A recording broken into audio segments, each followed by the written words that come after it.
Hello. Hi, Welcome to. Robert. Hi, Fiona. This is Fiona Smith. I'm Robert Dayton. This is the VanCAF website, and I'm interviewing Fiona today. Hi. Hi.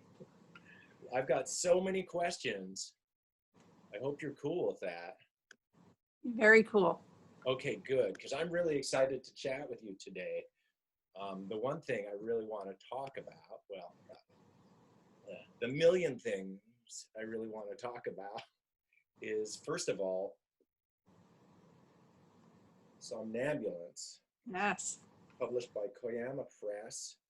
Gosh, this is like, what was it? Almost 400 pages, right? Right. 367 pages. Wow. And this is what you call, I guess, a survey of your work since starting. Well, it starts in the 80s, and it Yeah. must have been, and then pretty much chronological, right? Yeah. There might be a little bit before I went to OCA, which is now OCAD, and then up to the year the book was published. So I did a few new pieces within the book. Yeah, I noticed that. We'll get to that. It must be really odd to see some of this stuff from like the 80s, the really early stuff. Is it odd for you to see that? Yes and no. It was fine. It's been such a long time. I'm don't have issue with the fact that, there's growing pains shared in the book. Yeah, sometimes I'll have people say, wow, your stuff really changed. And I'll be like, yeah, but that was like 30 years of of time passing. Hopefully things will change a little bit along the way. But I think the essence and the voice didn't change so dramatically. Yeah, Yeah. like I find it really interesting to see the formation of your own totally original style. It's really quite unlike anything else. And there's these heavily detailed yet playful design elements, human forms shifting and taken to other levels. It's really lucid, but even early on we see that. So but it's really also great for anyone who is familiar with your work but hasn't seen the really early stuff to see how it develops early on. I think that's exciting. Yeah. It's an exciting process. Yeah. That's not a question. Thanks, Robert. There's a lot of trolls. Yes. Show up. Yeah, I was collecting trolls back in the 80s. And then because I was amassing them, friends started to give me them, which made a larger collection. And at this point, I've gotten rid of most of them. And also, they don't show up a lot in my work. Although one of the new pieces in the book has trolls in it. Because it's the third part of a story that I started in the 80s or the 90s. I guess in the 90s. Yeah. Yeah. But, was that the one from Nocturnal Emissions? Yeah, and there was one from Fabulous Babes, the potluck story. Okay. Yeah, but the trolls were definitely laced through Nocturnal Emissions. Right. And what Nocturnal Emissions was your comic with Vortex Comics, right? What was Vortex Comics? Vortex Comics were the folks, well, it was most infamously Bill Marks, the publisher, who published Mr. X, that I guess it was Gilberto Hernandez worked on that. Okay. Am I recalling that right? It's terrible if I'm not. And then Seth took over for a bit. And he published Yummy Fur. And then NASCAR Comics, which was a huge moneymaker. He did NASCAR comics, like racing yeah. comics? Yeah. So I had a short spat of being a colorist for some of those issues under the pseudonym Hank James, which sounds like a good old boy name. And With Vortex was absolutely, what's sorry, that? go ahead. No, you go ahead. You go ahead. You know, with absolutely no knowledge of race cars or cars in general. So who was making these NASCAR comics? Were they race car fans, or was it just people who went, I got to research race cars and then make these comics for NASCAR? It was cartoonists that were working for Bill. And I guess they're probably stateside ones. And yeah, I don't recall who worked on them. Again, there's going to be a lot of I don't recall.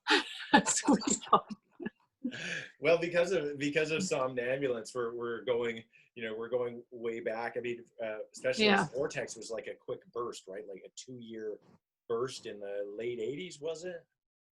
It was longer than that. I'm going to look it up while we talk.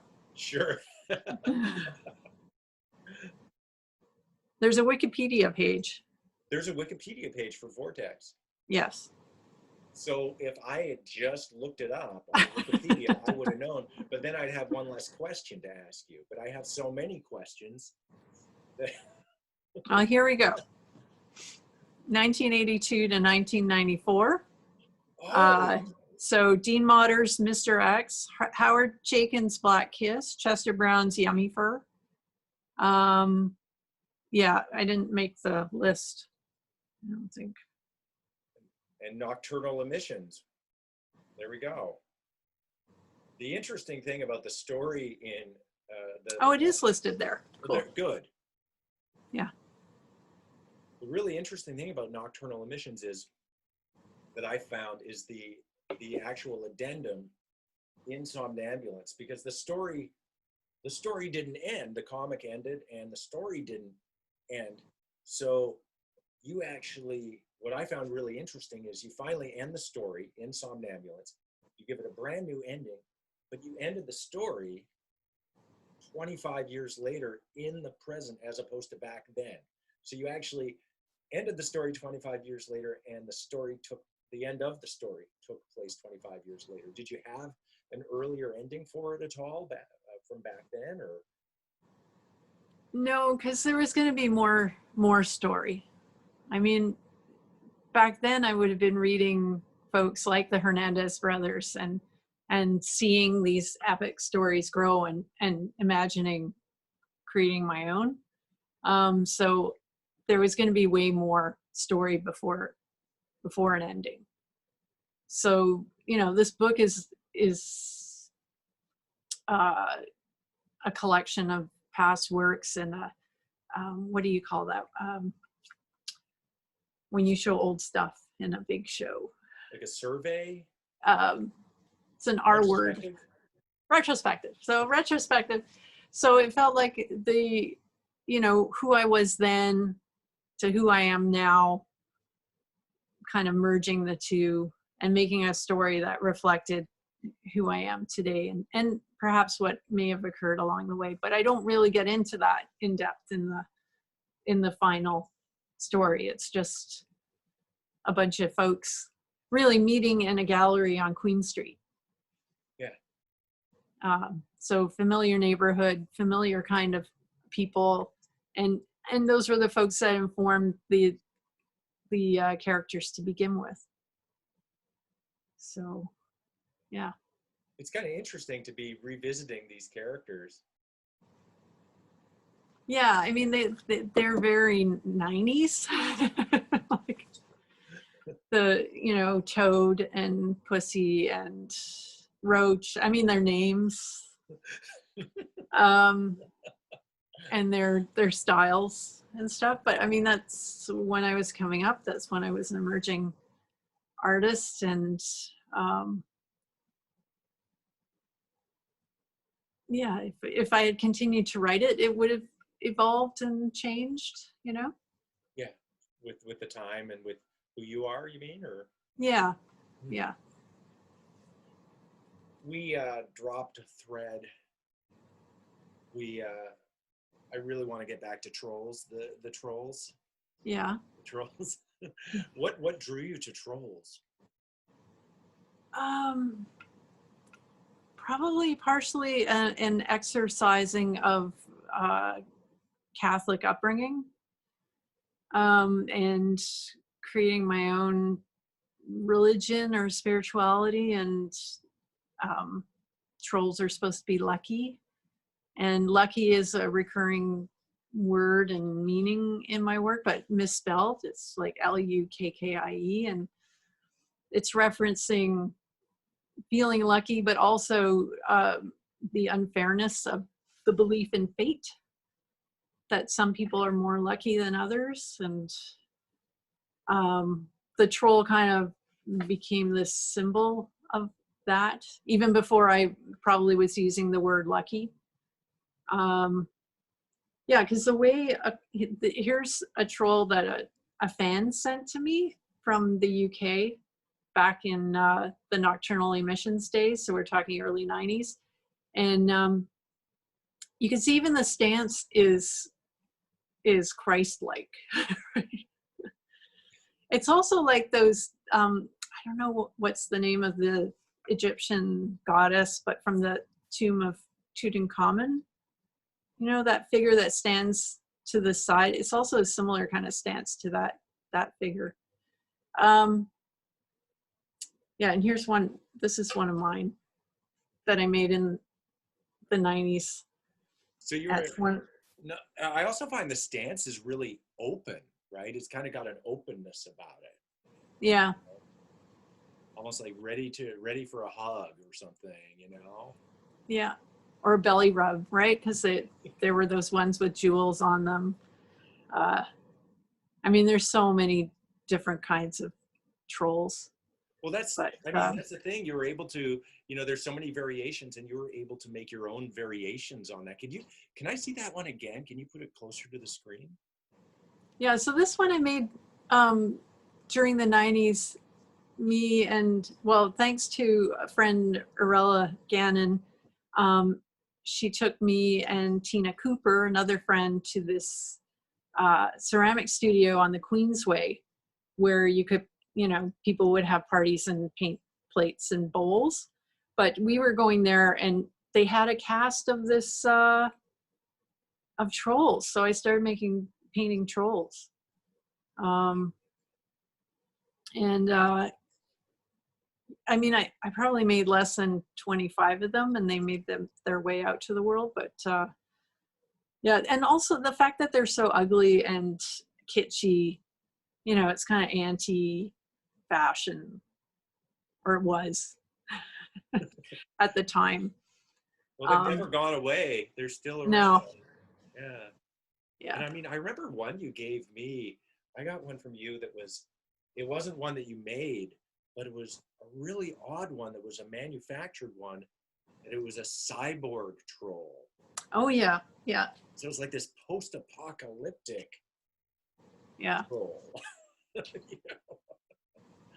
But it's interesting because, you know, yeah, they're ugly, but they're cute, and they're tactile because of the hair.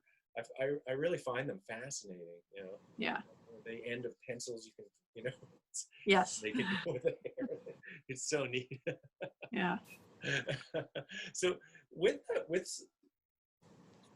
getting back to somnambulance, actually, I want to ask this question next. What was left out of somnambulance? I mean, there's so much in here, but I know that you have, you know, that you're incredibly prolific. So there was a wrestling comic that I made for Stacey Case zine that was left out of there. And there was a couple of mini zines that appeared in those collections of mini zines that Fantagraphics put out. So I didn't want to reprint them because they'd already appeared in those collections. And there's a smattering of other stuff. There was a story from Girl Talk about the girlfriend in Forrest Gump, her story. That didn't appear in there. I think partially because I couldn't find all the pages. And also I had to edit. I mean, there's just too much stuff. So there's a few other zines comic zines that didn't appear. Yeah. Must have been quite the editing process. Yeah. Yeah. When Annie first, and thank you, Annie, forever for making this happen. When she first asked me about doing this kind of retrospective book, I thought, am I going to have enough to fill it if it's just comics? Because I have lots of other stuff, right? I have drawings and paintings and some smaller kind of sculptural things, not too many of those, but once I started gathering it up, I think I had 600 pages. So there was, yeah. Yeah. And there's a lot of, in your comics, I've noticed there's a lot of dreams. Yeah. That's why the Nocturnal Emissions title, right? I mean, it's a goof on men's experience, but you know, women can have nocturnal emissions too. So yeah, I mean, and I wasn't the only one who was doing that, right? In the 80s, Julie Doucet was doing amazing dream comics. And over the years, I've seen like those collections of Jim Shaw's dream drawings. And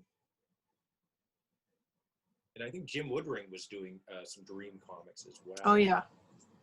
Would you record your dreams at all? Yeah. Yeah, I used to keep a journal, this oversized sketchbook with writing and maybe some little drawings. But I mean, over the years, I still keep a journal, but the dreams are a little farther between. There was a lot of escapist kind of sleep in my 20s, and yeah, I don't think I sleep as well. For sure, I don't sleep as much now. And I'm a lot happier, so it's. So that's a good combination. Yeah, yeah. I was also wondering too, because your dreams were being used for the comics, did you find that it was impacting your dreams at all? No, I don't think there was that reverse. No. The one no, dream what's that? And I think it would be pretty rare that I would be, you know, when people have that consciousness within a dream that they're dreaming. I think I maybe had that once or twice, very fleetingly, and yeah. I was never able to do that. I was, you know, the closest I ever got was, you know, me going, "Get me out of here, get me out of here." But I remember I had one friend in high school, and he said, "What you got to do?" He said, "I've been doing a lot of lucid dreaming. What you got to do is you got to go to sleep with Pee-wee's Playhouse on, with the sound off." Bright colored things can promote lucid dreaming, but I don't know. Yeah.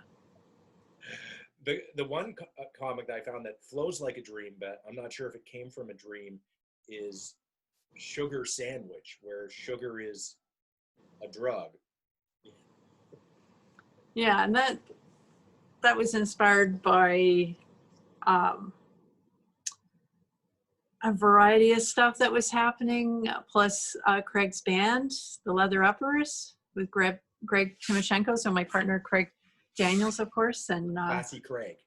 Yeah, and Greg Timoshenko. Groovy. So yeah, from their song Sugar Sandwich, and I guess about my sister Sheila too, because the character that sings and is kind of performing is a bit inspired by her. So shout out to Sheila Smyth. Hey, she's having a renaissance right now, working on. She made a zine back in those days called Babel, or even earlier, like mid 80s, and she's working on a new issue to be out maybe by the end of next year or the beginning of the following year. and making collages and writing. Yeah, so she's in that comic too. Cool. And the way I write, I mean, the way I was making comics for the most part was stream of conscious. So it was just like, you know, not as brilliant as Chester Brown's stream of conscious with like at the Happy Clown, but like drawing and seeing where it went. Yeah. Like, well, I mean, for one example, one thing I really love is you know, a character named Suki shows up, and Suki gets this full page pinup, treated like, you know, the comic book breakout star, you know, like, oh, Suki, and then Suki just disappears. Yeah, I mean, they're all standalone stories, right? Yeah, and sexy girls show up a lot and get their time. So, yeah. The forward as well, I noticed, is by R.M. Vaughan. He wrote the forward to Somnambulance, and it starts out saying animal magnetism, and it's a really wonderful forward. And I'd like to know more about R.M. Vaughan, if you could. Yeah, it's very sad that we lost RM recently, and you know, people have been feeling the impact of his leaving us, and how big a part of our lives he was, especially mine. Even though we weren't in constant contact, he was there at the beginning of my career. He was the force behind the collection of Exclaim comics that I created called Cheese. So he made this collection called Cheese 100, where he enlisted 3 sets of 2 writers to discuss my work, and he wrote the foreword to that.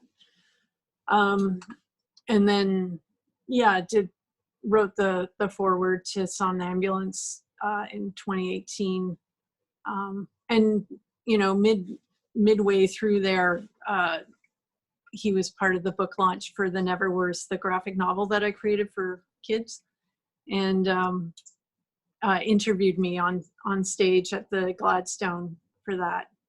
So just a remarkable writer, super funny, just a supporter of the, you know, the underdog artist, and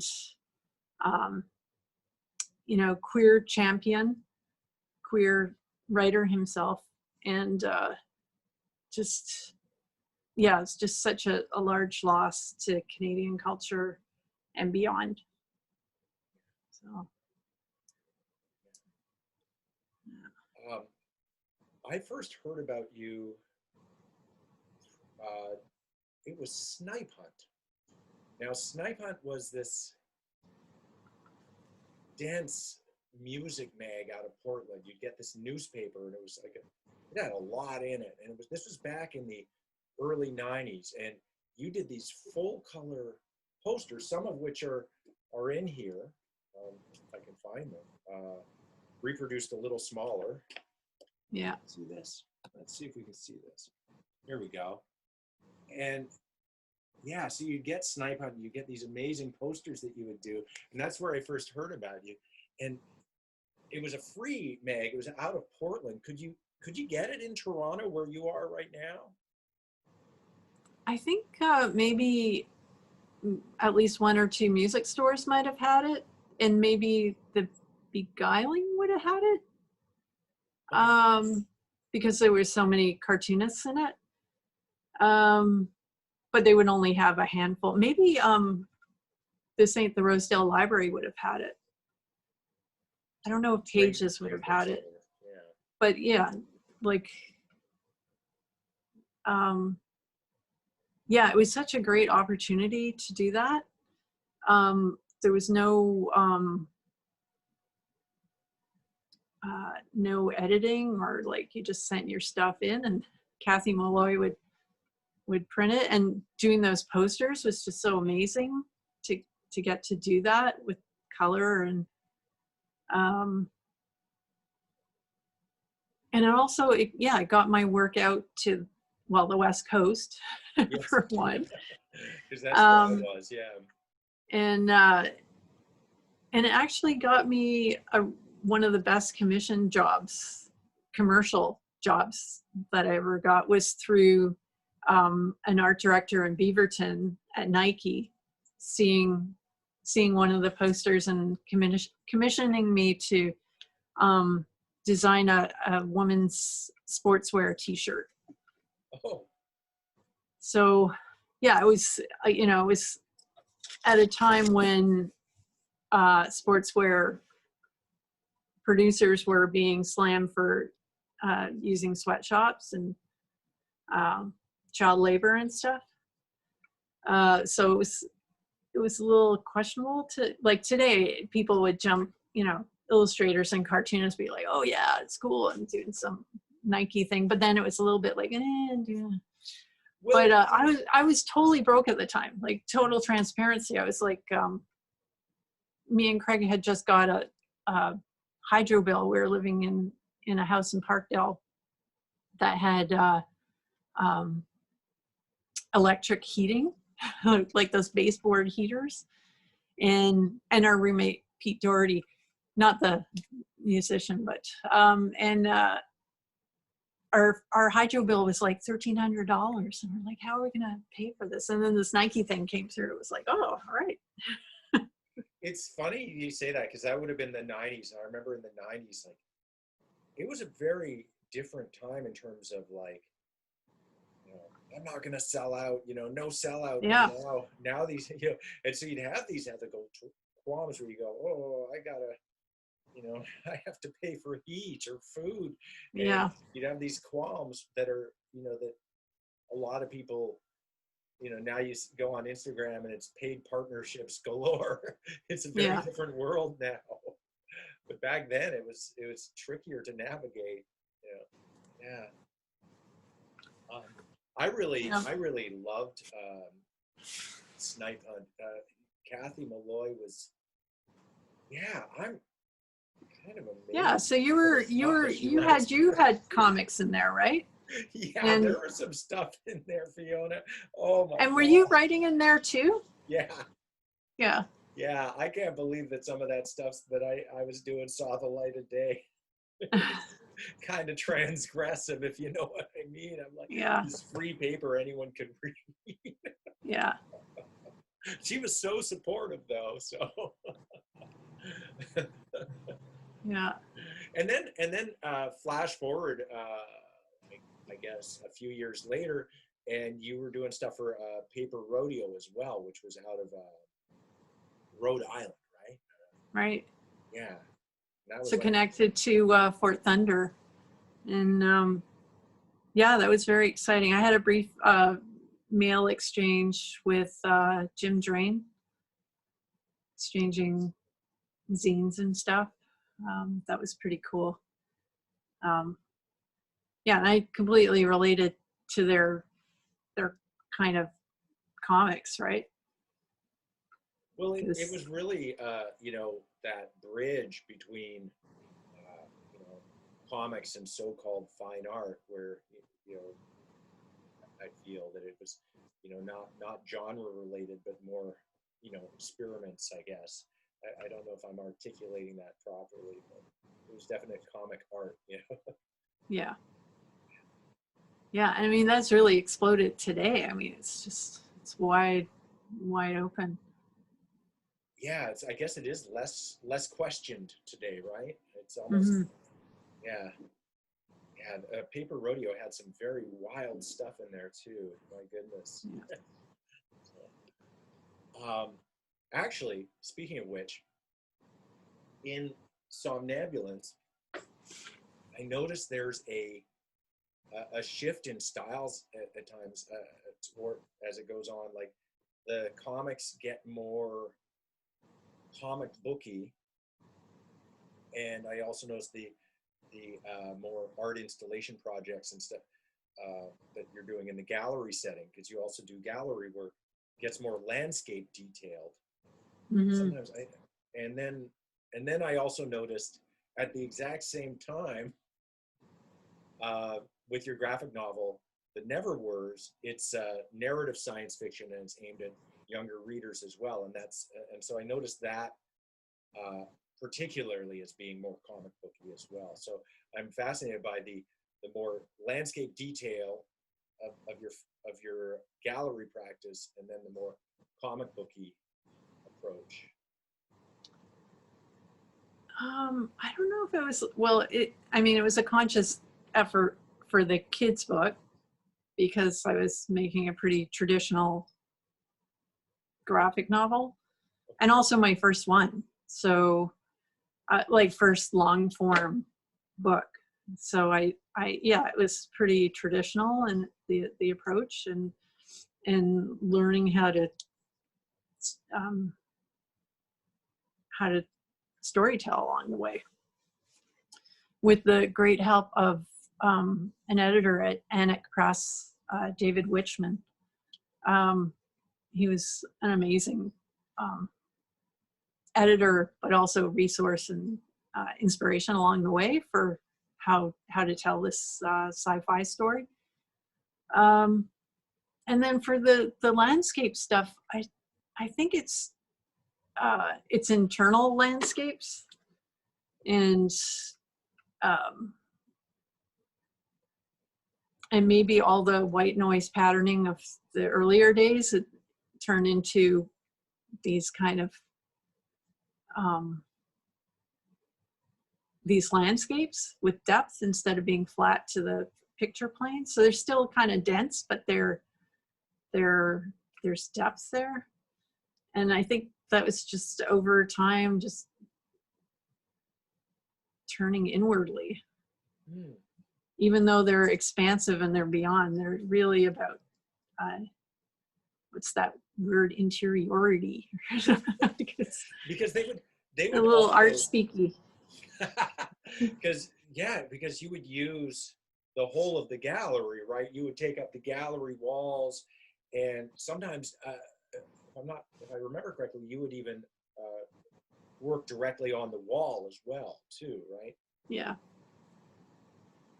Yeah, so that the viewer is kind of what do you say, like floating in the miasma, like you're kind of inside that environment.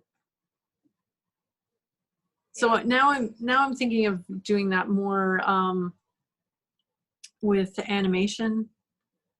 Although when I say animation, I mean like really crafty, simple, even like paper cutout kind of stuff, not so much cell stuff. So over the last few years, although this year I'm kind of taking off from it, I was working on this animated short called Adventitia, which sounds like a woman's name and it sounds like adventure, but it's actually a medical term for the connective tissue between organs. Adventitia, I'm probably pronouncing it wrong. And it's kind of like that, was it 1960s movie, Fantastic Voyage, where the people are shrunk and put in a syringe and shot into a person's body. And they do it in, they do a similar thing in The Mighty Boosh, which I totally forgot as I was like working on the film, and I kept thinking about the Raquel Welch thing, and then it's like, oh, I saw it in Mighty Boosh, like in recent years. Inner Space too. Remember Inner Space with Martin Short? I think Martin Short was injected into someone too. Yeah. If I'm not mistaken, or someone was injected into Martin Short and his face contorts. I can't remember. So this is so this animation that you worked on, it's about someone going into like being shrunk down. Is that what happens? Yeah, like the viewer is, and maybe there's a being that is that. Well, actually, it is a being that goes into a woman's body and travels through the body, and this is the body, okay, which looks like a troll.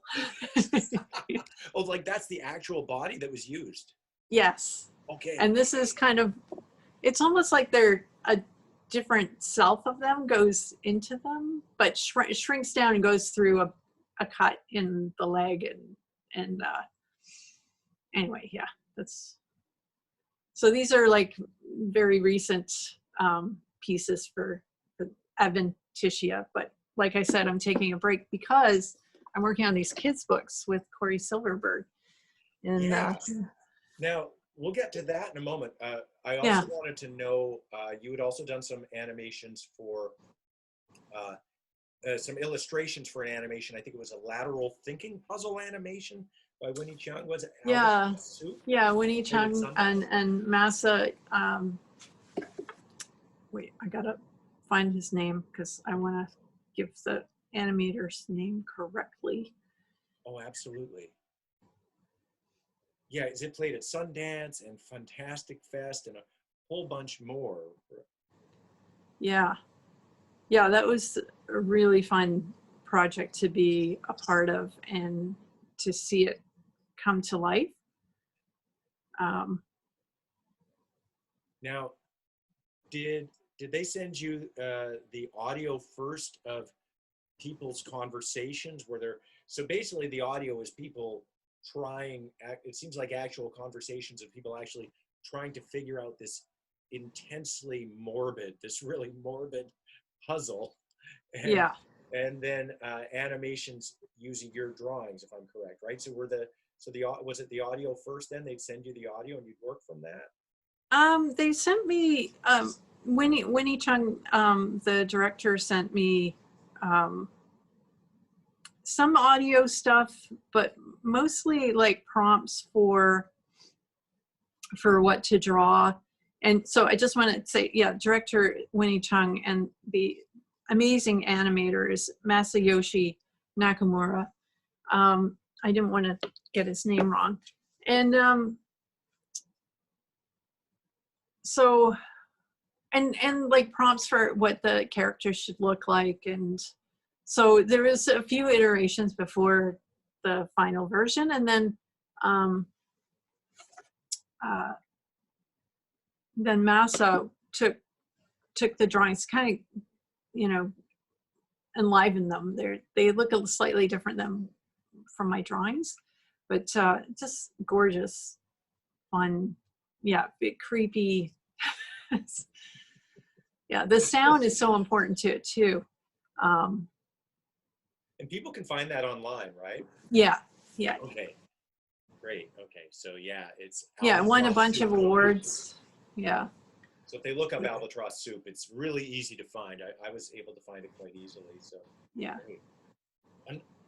Another thing that's in Somnambulance is Heavy Girl Press Zine, which is some pretty important work. It's about women's body image and issues, and I also see that it's an autobiographical tale that goes all the way back to childhood, and it shows how ingrained it is. And you also did new color chapters for it as well, right? I'm wondering if you could speak to that. Oh, I don't think it was a you might have seen the cover in there. Yeah. So that was a zine that my sister-in-law, Carrie Daniels, put together. And actually R.M. Bond did some work for that too. Wrote a piece, at least one piece for that. Yeah, it was a really great zine, part of you know, these activist feminist fat activism that was happening at the time, like Pretty Porky and Pissed Off here in Toronto, who had a zine called Double Double. And yeah, I did this autobiographic stuff. So, you know, when I was coming up, autobiography was huge, right? With the Holy Triumvirate in Toronto of Chester, Seth, and Joe Matt, and Julie Doucet, of course, in Montreal, doing her wonderful stuff. And I was like, well, I don't really do that stuff, apart from the dreams, right? But then later, yeah, those were specifically very, you know, going deep autobio. And I could see maybe doing more of that in the future when I have more time to do my own stuff. Oh, time. Oh, time. Yeah. Now, did this, where were you able to get Heavy Girl Press zine at the time? I think at The Beguiling and at Suspect, maybe the St. the Rosedale Library and Pages. Right, so bookshops. Or at Zine Fests, you know. Then it would have been, Stacy had a thing called Cut and Paste. Stacy Case, right, of course. So what? Come As You Are would have carried it. Oh, okay. Now what's Come As You Are? A sex shop here in Toronto. A co-op sex shop. It's a co-op, right? Yeah. Okay.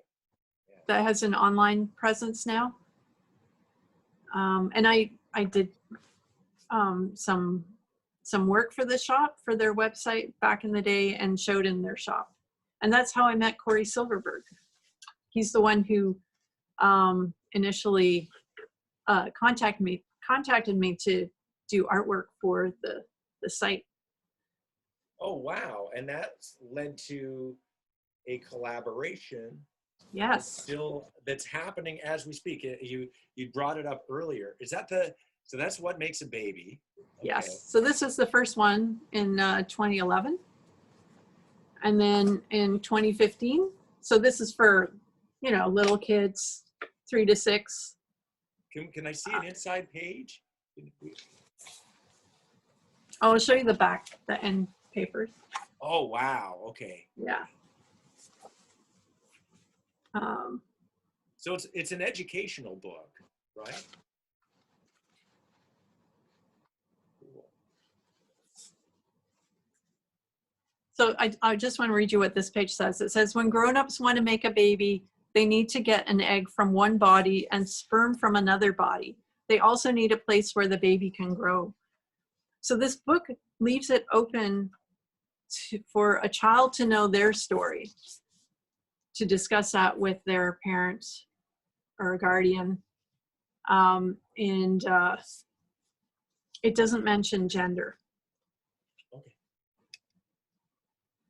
And then we followed up with this for older Sex is kids. a funny word. Yes. Which has become one of the most contested books in the American library system. Yeah, it's a school library censorship, system, right? Yeah. What's going on with that? Well, we have sex in the title, so that's part of it. But also because it talks about gender identity, it talks about LGBTQ to us stuff, and it talks about families that don't look like a 1950s family. And it's tremendously empowering, and that is terrifying to a lot of right-wing folks. So because they have this fear, they've been actively trying to censor it. Yeah. And there's a lot of comics in here. And we're working on the third one right now, which is for kids who are hitting puberty. And it's going to be over 300 pages, almost 400 pages. And it's like a graphic novel. So we're kind of in the middle of that right now. What's it called? I guess I can say what it's called now. Oh. It's called, Sex. Well, I think that's super important, because that was, for a lot of people, when I bring up that period of time, that particular, puberty, when I bring up puberty, it brings up a lot of like heavy memories for people. It's a really confusing time. Yeah. Yeah, I feel like I'm working working on these books, like rewriting my own personal history. I mean, I'm way beyond the help that these books offer, but it's just, yeah, it's so great to be a part of it and creating it. Well, I mean, I'm sure, I know I can speak for me. I mean, my mom did give me some books, some sex education books when I was 13 or so, and it helped, but it was the life cycle library, so it was very text heavy, and it was still really confusing. So having books like this to navigate, I think, is super important. So. Yeah. Yeah, there's a strip that I did in Somnambulance. I just forgot the name of it. Damn. It's from Twisted Sisters. It's about where I thought babies came from, and talks about the Virgin Mary getting pregnant by a dirty towel. What's the name of it? Can you flip through the book and look for the name? Let me see. Where would it be in the book? It's like before the middle part. Okay, so I've got the Nocturnal Emissions cover gallery. And what was Twisted Sisters? What was that? That was a collection of women cartoonists anthology that Diane Newman was an editor of. And I think the original ones were with Aline Kaminsky-Crumb editing too. Wait, I'm just going to look. For sure. Because we can. See, there's so much great stuff in here, and I'm going, where's that? Yeah, it was Aline Kaminsky-Crumb. Okay. And Diane Newman, going back to 1976 and then to 1994. Wow, okay. Uh-oh. Oh. No. I saw a couple nuns. Now I'm seeing Burt Reynolds. Yes. I'm trying to find it, and there's a lot of stuff in here. So it's oh no. Sorry, Fiona, I don't think I can find it. The heck did I call it? It was in a couple of shows too, and it was part of the AG. Or was it? No, it wasn't part of that show. Oh, yeah. I was going to say it was part of the AGH show, but it wasn't. I'm sorry. Yeah. I know if I could hit pause. Yeah. And I could go into Dropbox and look for Somnambulance, which I'm going to do. I'm going to be annoying. I'm one of those old people who's always like, let me check my phone. I'm starting to get bifocal sphere, so that's where I'm at. Yeah. Oh gosh. Well, let's I have a few more questions anyways, if possible. Okay. The one question actually is it's tools of the trade. What do you use to make your comics? Okay, I'm gonna step off this trying to figure out what the hell that thing was called. I used to use brush and ink. So I would pencil, and then I would ink directly over the pencils and then erase the pencils with like a number 4 ink brush. And I used to say this quite a bit, but now I'm not doing that. So I have to quit saying this. And I keep mentioning Chester, but Chester used to say that a brush line was more honest than a pen line. Really? Well, why? Because it's so varied. I would think that's why it's an honest line compared to a pen, which is always consistent. But since just before the new year, I've been working on an iPad using an Apple Pencil, and it's amazing. I love Really? it. Yeah. So no Um, paper. There's no more paper. It's gone. yeah. So, you know, the work that I prepped for this book, for the Corey Silverberg Sextet book, it was all done on tracing paper and with pencil, and I scanned it. But now I'm working from those scans and working digitally. So there's a few steps being removed, which is making it way more efficient for me. I know it's not for everybody. I know I thought it was going to be old school forever. And then this has totally changed my perspective about digital. I mean, I was already keen on using Photoshop for fixing up stuff and for coloring too. Like these kids' books are all colored digitally. But and the other thing, as an older cartoonist, if you're working on a tablet, you can just, you know, go like this and you zoom in and you can do your detail and then you zoom out. It's great.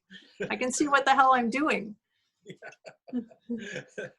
Did you find that it was an odd transferring at first? Was there a strange learning curve? Or with the was the tactility? I guess the tactility would be lessened. Would I be right at that? Yeah, it's a bit like drawing on glass, but it's not as slippery as you think it will be. And I think there's more issues translating my line when I get it into Photoshop and wanting it to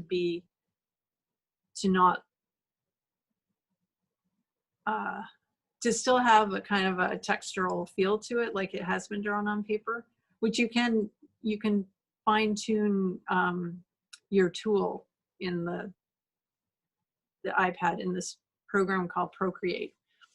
So you can give it a bit of a jittery line, so it looks like you've drawn on paper, that it isn't just a smooth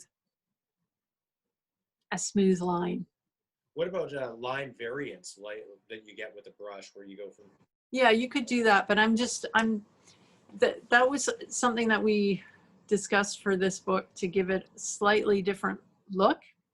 And I had been I guess in the last couple of years or more, been drawing with pen, which has a totally consistent thin line.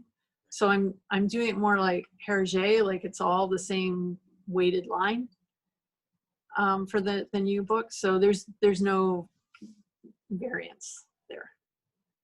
Right, but that's a very conscious choice of a look, a very clean look. And I really like it.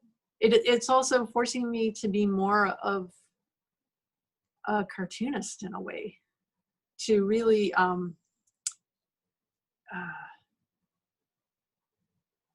strip down the information and keep it simple. Okay. You know, that Which visual, is that visual, for this yeah, business, right? the visual shorthand of cartooning. It's like really trying to be exact and direct. And you teach all this stuff as well, right? Yeah. Yeah. So it's great to be learning, you know, Procreate, because most of my students are using that. And, you know, it's definitely a sign of privilege to be able to use an Apple product, and not everybody can afford it. And not all the students use it, but quite a few of them do. So to know the tool that they use is really beneficial on my end, and hopefully on their end. So, but I also wanted to ask you, you're in an elite group of at least a couple folks, one of whom is Dan DiCarlo, the Archie comics artist, in that you've done an album cover for the cuddlecore band Cub from Vancouver. Yeah. How did that happen? I guess that was through them knowing my comics and knowing, and I'd met them, I'd met them before through the Leather Uppers. Right. I can't remember the initial meeting, but they would have been on tour, and I believe I met them before doing the cover. And then, yeah. So I remember, like, Cuddlecore was big. Yeah. It's time for Cuddlecore to make a comeback. Yeah, for sure. Yeah. We need kinder, gentler times, you know? And it's fun.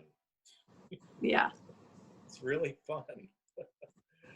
Now, speaking of times and how we need kinder, gentler times, I've noticed that Toronto is where you live is really changing a lot. And I think about, murals in Toronto and, Mirvish Village and Sneaky D's, which you designed the front of. I believe it was in crisis. Would I be correct in that? Yeah, the property was going to be sold and people were up in arms that, oh, we're going to lose Sneaky D's. And the owners have said they're not going anywhere, and that the new development is going to make space for them, or they're going to move and it will not be the end of Sneaky D's. So this is not from me talking to them, because I don't have a relationship with them over these many years, but just reading this stuff online and social media. Yeah, so I think they're safe, but yeah, that venue meant a lot to a lot of people, and people are upset. Yeah, it's a live music venue, and you basically designed the entire front of it. Well, I painted the corner signage. There's a mural on the west wall that I didn't do, but it's my characters in it. I don't know who painted that, but and also on the north college facing side, there's a smaller signage with light bulbs all around it. That's from the original Sneaky D's that used to be at Bloor and Bathurst, right, from their basement. Okay. And I did some work inside of Sneaky D's, but I also employed my friends, fellow artists, to come in and paint there. So it wasn't just totally just my stuff, which the original Sneaky D's had been. It had been a reverse. It had a restaurant on the main floor and then a basement venue, and I painted the whole basement. So, wow. Yeah. Wow. And that was thanks to to the Sneaky D's owners, Greek family, Diamanturos, but specifically Andrew Kilgore, who is the manager of Combos, this restaurant near the Bloor Cinema where I worked, where me and my Bloor Cinema buddies would go and spend, the little money that we made on booze and food, and I would graffiti in the bathroom. And at some point, and I think I got into trouble a couple of times for that, and then somewhere along the way, Andrew was like, I have something to show you, come check out this basement venue, and asked me if I wanted to paint it. So that was like 87. Just a dream come true situation for a emerging painter. Yeah. Wow. Well, I think that's all the questions I have, unless there's something that and I, of course, still haven't been able to find the Virgin Mary. So, you know what's going to happen, right? It's Murphy's Law. Like 5 minutes after we talk, it'll be like, oh, here it is. So, but, yeah. Well, thanks so much for chatting with me today. Can I ask you what you like to use for your comics? Because you use a brush and ink. Oh yeah, but right? yeah, sure, but I mean, I'm not, like, I'm even looking at like these, oh God, there's just, I'm amazed, like, with there's all these, like, tiny detailed lines in here, that get, I'm just, like, amazed that, like, that's all, I'm going, oh, that's all brush. Oh my gosh, I'm looking at this going, oh, it's all, in some manuals, go, that's all brush. Yeah. And all the borders, like, that's all brush. I don't have that level of control. I just don't. I mean, I use a very, very tiny brush, but what I Do you recall use, what number it is for the folks who love that stuff? tiny, cheap. But I like to use a nib. I use a nib mostly. I use Okay. the Hunt Speedball. I really love the Hunt Speedball because the blacks are just so black. Like, I want that viscerality, and Yeah. for some reason I use the quill. I use the 102 nib. Um, Mark Bell was telling me to try these nibs from Japan, but I haven't been able to find them locally, and I'm scared of shipping right now. Yeah. So, so right now it's just the 102, 101 kind of nib. I Yeah. think that's the one. There's one that's more flexible than the other, and I'm really messy, so the nibs break. Yeah, but that's part of the intimacy and the immediacy of your work, is that, if you want to call it messy. Yeah, I think messy's apt. That's just, yeah, that's the energy. Yeah, That's honest. it's honest. That's And having Chester that would say it's patience. very, very honest.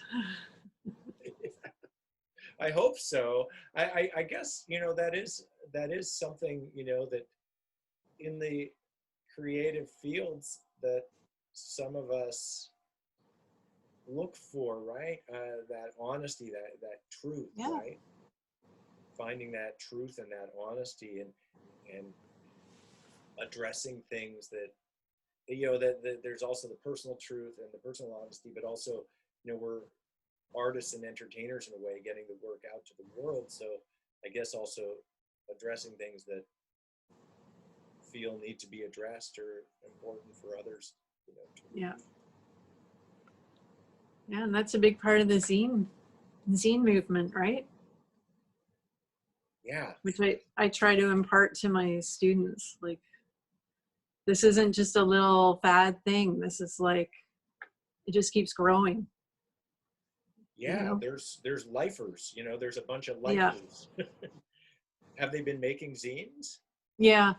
Yeah. In the comics class, they make a zine, but now we're going online this coming semester in the new year. So I have to figure out, what, if that's going to be part of, I mean, I'll be talking about zines, but I don't know about the reality of creating one in a classroom setting. I'm not Yeah. saying they can't make zines, but just, yeah, what does that mean as an online experience? I think it would be more apt to create something for online, like, okay, you're going to make an Instagram comic, which most of them are already doing, Yeah. Okay, I found the title. Oh, yes. It's called Late. Late. Yes. Yeah. It's all about me being afraid of getting pregnant as a kid, that God can point down to any girl and say, you are pregnant now. Horrifying. So that's clearly why these books are super important and needed. Yes. And needed to get into the education and library systems. So yeah, as well as other modes, bookstores and such. Yeah, it's super important. Yeah. that kind of fear. Yeah. It's yeah. yeah.